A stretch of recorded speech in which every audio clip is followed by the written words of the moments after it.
Heinley arrives at lunchtime and apologizes for being busy with work. He explains that Grand Duke Capman poured something strange in his drink, which he believes was an excuse for the incident.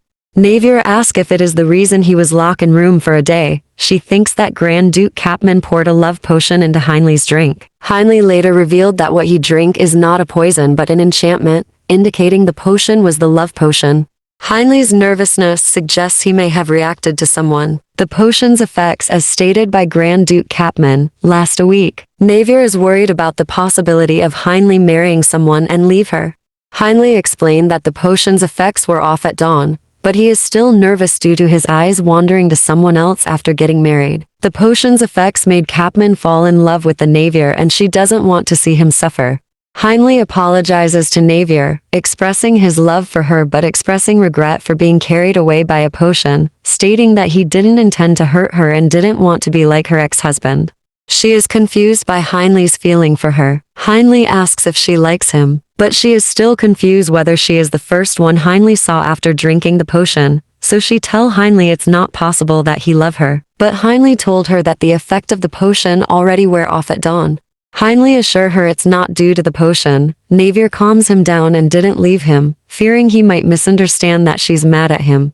After Heinley settled down, Navier visited Grand Duke Capman. Rashta's strange behavior towards him may be related to the potion. Navier expresses disappointment while Grand Duke Capman's face darkens and apologizes to her. She told him to pretend they don't know each other unless it's for work. She warns him to stay due to the trade with Rift. Capman trembles and looks darker and he asks why is she not thinking anything. Navier was shocked to know that Capman can read the mind of a person. She is shocked by Grand Duke Capman's ability to read people's minds, which he believes is a weakness. Grand Duke Capman told her that he is not a monster and he will accept if she will tell it in public. Navier explained potential international conflict caused by the actions of Capman, highlighting the need for 3 favorable clauses in the agreement for trade between Rift and the Western Empire. He answered that demands will be made within common sense. Absurd demands could cause Mona and Emmett to refuse to trade.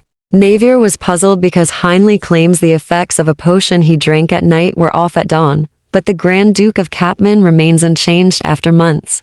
Capman reveals his love for her, but changed his wording that her husband truly loves her. Navier questions Heinley's love for her, unsure of why he loves her. She suspects Capman may not lie because he can read a person's mind, but she struggled to comprehend when Heinley began loving her. She had a very boring personality. Moreover, this uninteresting personality was not uncommon. She preferred reading books and staying in her room. Even her ex-husband, Sovieshu, left her and looked the other way. She asked if Heinley really loved her. She hears a loud thumping from their shared bedroom. She finds Heinley, hugs him, smells the scent of the man who loved her. Navier is shaken by the unexpected truth about love, which has driven Grand Duke Capman and Sovieshu into confusion and impulsivity. She questioned the nature of love and its lasting impact on their lives. Sovieshu's love for Rashta led to her being thrown out and questions about the duration and consequences of Heinley's love. Heinley expresses love and commitment to her, expressing his love for her without immediate response, then wraps his arms around her waist and closes his eyes. The next day, as the wedding guests left, Navier noticed carriages moving away. She walked quickly, wanting to calm her parents' troubled mind. As she approached the detached palace, she saw familiar black hair, and that man is Sovieshu. He approached her, while she asked if he was leaving today, but Sovieshu remained quiet. Navier wanted to leave him, but Sovieshu called her and questions that all people makes mistakes, implying that he made a mistake in divorce. He admits to being arrogant and planning everything on his own, and not telling her about his plan. Sovieshu asks what he can do to get her back. She answered that he is still the emperor. Despite their broken relationship, she expected him to take care of the Eastern Empire, even if he divorced him by mistake. She is surprised by Sovieshu's sudden declaration of love, causing her to question if he truly loves her. But Sovieshu's repeated that he loved her, but she's feeling suffocated and asked him what's the point of saying it to her. He reveals that her ex-husband is an idiot who left her arrogantly and regrets it, and asked her if she looks down at him. She feels a slight heat in her eyes and reminisce about her time in the Eastern Empire. She recalls his doubts, pains, and expulsions, as well as their time together, including their wedding and engagement. She feels a deep desire to cry and question why he abandoned her, despite their friendship. She cries, unsure of how she could manage her emotions. Sovieshu, unable to wipe away her tears, clenches his fist instead. He told her that when she think of them, remember this moment. Suffer no more for the hurt he have caused her. Just laugh at her miserable ex-husband who now seeks to cling to her. Heinley called aides to discuss the transition from the Western Kingdom to an empire. He analyzed diplomatic documents and asked for a report on the reasons behind the honors and the importance of honoring the empire. Heinley mentions Marquis Ketron as the reason for completing the work at once. Heinley replaced unnecessary positions and entrusted Marquis Ketron, who had served as foreign affairs minister. Heinley considers the last emperor's will about Krista's matter, but he wants to take her out the palace and goes to Compshire's mansion. Rashta orders Viscount Roteshu to visit the imperial palace of the Eastern Empire tomorrow to find the slave trade certificate. Roteshu visits the palace and pretends to have it, despite Kosher's theft. Rashta called him a liar and throws a cup at the wall, causing Viscount Roteshu to flinch and shrug his shoulders. He tries to put her in her place, but she changes quickly. Roteshu doesn't show anger and smiles forcedly. He reveals that the certificate was stolen by Kosher, and Rashta orders him to leave. Rashta throws a diamond ring to him. However, he finds her arrogant and dismisses her as a slave, akin to a commoner. This anger leads him to threaten to teach her a lesson. Rashta is also searching for the slave certificate without any close aids. She was greeted by Varioni, but her actions are limited due to her status as the empress. She is unable to move quietly and needs close aides or subordinates as soon as possible to find the certificate. Rashta stumbles upon a magnificent carriage heading towards the main palace. The coachman stops the carriage and greets Rashta. She asks who is in the carriage, but the coachman doesn't answer, leaving her to wonder.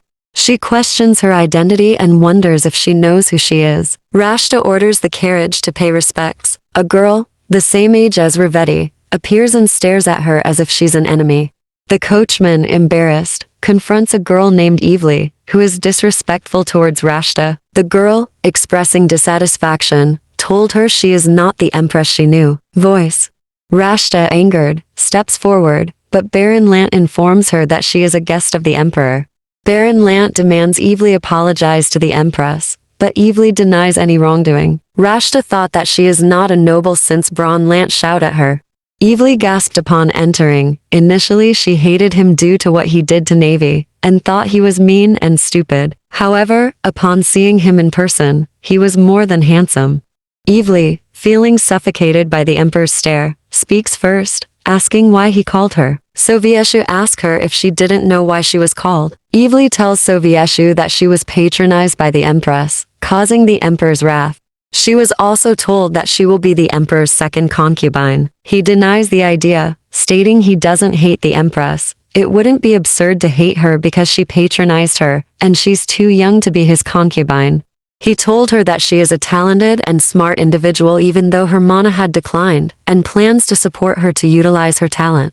Sovieshu orders his staff to leave, but Evely asks to stay at the imperial palace and wanted to become a maid during her free time. Sovieshu assures her she can work as a maid. He orders Baron Lant to prepare a room for her in the southern palace.